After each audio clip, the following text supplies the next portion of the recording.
my name is Gabby and welcome back to my channel, or if you're new here then welcome to my channel, and today's video is going to be my October TBR. I am someone who has a lot of reading plans, and some of those plans don't really work out and new plans have to be formed, but none of that matters this month because it's October. And I intend to make the very most of that when it comes to my reading life. This TBR was very difficult for me, but we're here, we have books. The content warnings for all of them will be linked down below in the description, and let's just go ahead and get into it.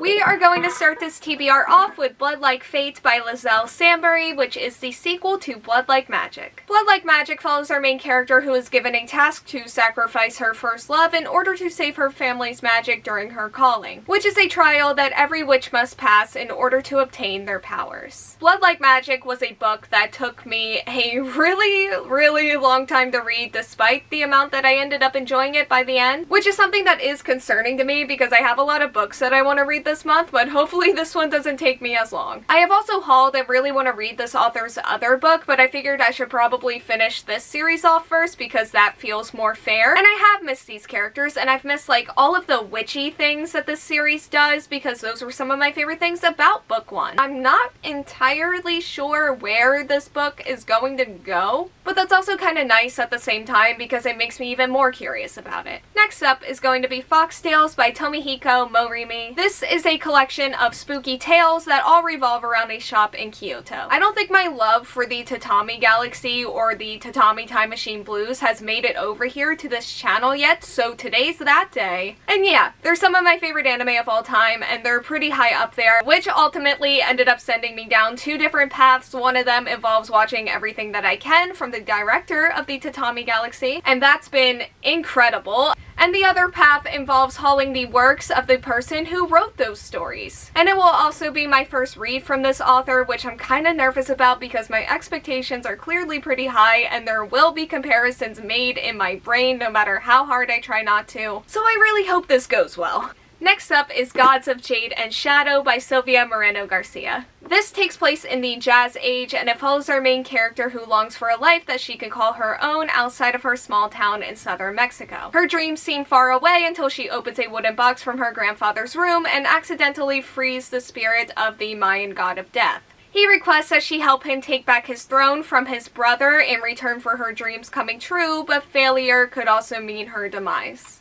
I'm so excited for this book. Mexican Gothic was one of my favorite books that I read last year and also just ever. And I want to recapture at least some of that this year in honor and in celebration of my love for that book. And also, this book just sounds amazing even without having the same author as Mexican Gothic. And this book definitely does have the potential to be a huge favorite for me this year, and I really need that right now. Next up is Hell Followed With Us by Andrew Joseph White. This follows our main character who is on the run from the cult that raised him so that they don't get their hands on the bioweapon that they infected him with. He gets cornered and he ends up getting rescued by a group of teens from an LGBTQ+ center, and he meets their leader who knows our main character's darkest secret regarding his bioweapon. Which is fine, as long as he uses that power to help protect the center, but it isn't long before our main character realizes that this leader has a few secrets of his own. This was one of the books that I hauled during the Trans Rights Readathon that happened a little while ago now, and most of the books that I've read during that readathon and because of that readathon have been amazing, and I just have fond memories of it in general, so we're already starting out in a good place here, and I feel like there may be some found family. I'm excited to meet the characters and just read all of the horror. Next up is She Is a Haunting by Trang.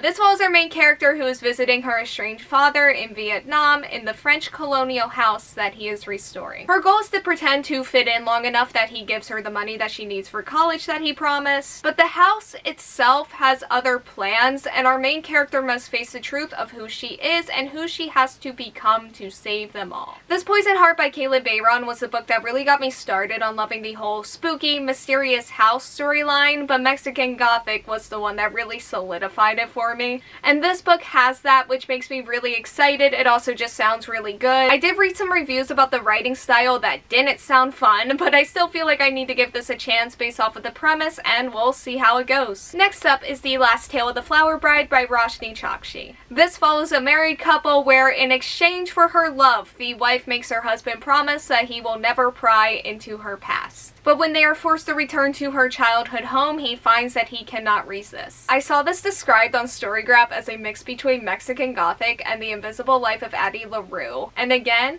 the house thing is a factor here. But I'm also really excited for the atmosphere and the writing style because it's supposed to be very lush, very pretty, combined with like a darker, haunting tone, and that also sounds amazing. This will be my first book by this author. I thought about reading The Gilded Wolves when it first came out because it did gather a good amount of hype, but it didn't really stand out to me. But this one stands out, and I'm very curious to see how it goes. And maybe I'll end up reading The Gilded Wolves one day. Who knows? And the last book on this TBR is going to be You're Not Supposed to Die Tonight by Kaylnn Bayron. This follows our main character who plays the final girl in a full contact terror game where the guests pay to be scared. However, her role in this game becomes much more real when her coworkers begin to go missing, and she and her girlfriend have to figure out exactly what the killer's motive is if they want to survive the night. This is an author who I tend to usually enjoy reading no matter what my final thoughts on the book end up being, because I just feel like this author comes up with some really amazing concepts that always intrigue me and that I always end up enjoying at least somewhat. And even if I do have my complaints, I still look back on my experience reading this author's books pretty positively. But a lot of my complaints have come down to pacing, and this is a pretty short one. But it's also horror, and this Poison Heart has some spooky, mysterious elements to it, and I love that book. So it's like I'm a little bit worried about this book, but I'm also not at the same time. And I also own My Dear Henry by this author, which is a Jekyll and Hyde remix, and I was tempted to throw that book in this TBR too, but we're gonna start with this one and just see how the rest of this month goes. Okay, so my 5-star predictions are going to be Gods of Jade and Shadow, and also Hell Followed With Us, and that's going to be the end of this video. Thank you all so much for watching. Like, comment, subscribe, hit the bell, and answer the question that'll be around here